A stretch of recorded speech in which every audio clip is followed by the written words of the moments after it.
بين ايطاليا جديده من حجي، فرصه لفائده المنتخب الوطني والهدف. الهدف اللاعب حجي او اللاعب سكيتيوي اللي سجل هدف.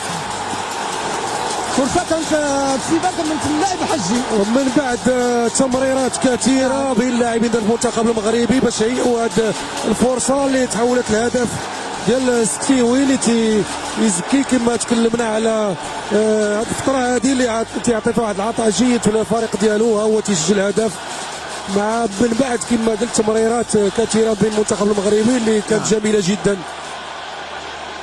احسن سيناريو كنا تنتظروا هو هذا من المنتخب المغربي، هو اللي يفتح التسجيل. كان يقيد مشاهد مره اخرى حجي يوسف يسدد، وكان يقيد لاعب يعني بالفلير كما كنقولوا بصفه ديال المهاجمين ديال الهدافين، كان هو السباق لارجاع الكره للشباك. اذا 1-0 بالاضافه الى كونه رجل يعمل على تكسير الهجمات ديال الفرق.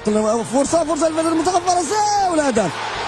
الهدف لفائده منتخب فرنسا يوسف اللاعب سيدني غوفو. هديه لان المياغري تسرع، كان ياخذ الوقت ديالو باش يعطي تمريره، وكانت هذه بالنسبه لنا راه تنشوفوا كيفاش يتكلم مع بدر القادوري. نعم تنتمنى باش اذا الخطا فعلا المنتخب الوطني اذا يستغلوا باش نشوف الكره، لان كان عنده الوقت والتمريره اللي بغى يعطيها ما تركزش عليها للاسف. ما كانش تدخل هذه الكره في هذا الوقت هذا، لان كان المنتخب المغربي في واحد الفتره اللي تيتميز فيها على المنتخب الفرنسي. نشاهد مره اخرى العمليه اللي عطات الهدف، كانت انطلاقه من لاعب نصري كترتطم الكره بالرجل ديال احد المدافعين المغاربه وتنتهي بين الرجلين ديال اللاعب غوفو اللاعب ليون اللي كيسجل الهدف ديال التعادل. هدف المدرب ريمون دومينيك على اعطاء دماء جديده للفريق. زاو الهدف الثاني، جميله جدا الطريقه اللي تسجل بها الهدف عن طريق اللاعب سمير نصري وجد ليه المهاجم انيلكا بالضربه ديال راسو اللي قذفها. وكيف تنعرفوا المؤهلات التقنيه ديال هذا اللاعب هذا نصري كيفاش خدا الكره وجابها باش يضربها في القائم الايسر ديال المياغري اللي ما استطاعش باش ياخذ هذه الكره ويخرجها، بذلك تسجل الهدف الثاني. هو الهدف الثاني مجرى المقابله ضد مجرى المقابله المنتخب المغربي كان غادي في واحد المستوى جيد احسن بكثير من المنتخب الفرنسي. وشوف على الرغم من تواجد مجموعه كبيره من المدافعين المغاربه فين هذاك الحركه كما تقول له جيست ديسيز. الرجال اليمنى ما كانش فرصه لفائده المنتخب الوطني، فرصه والهدف. الله ما اجملهم الهدف، يسجل المنتخب الوطني وتشتعل المدرجات.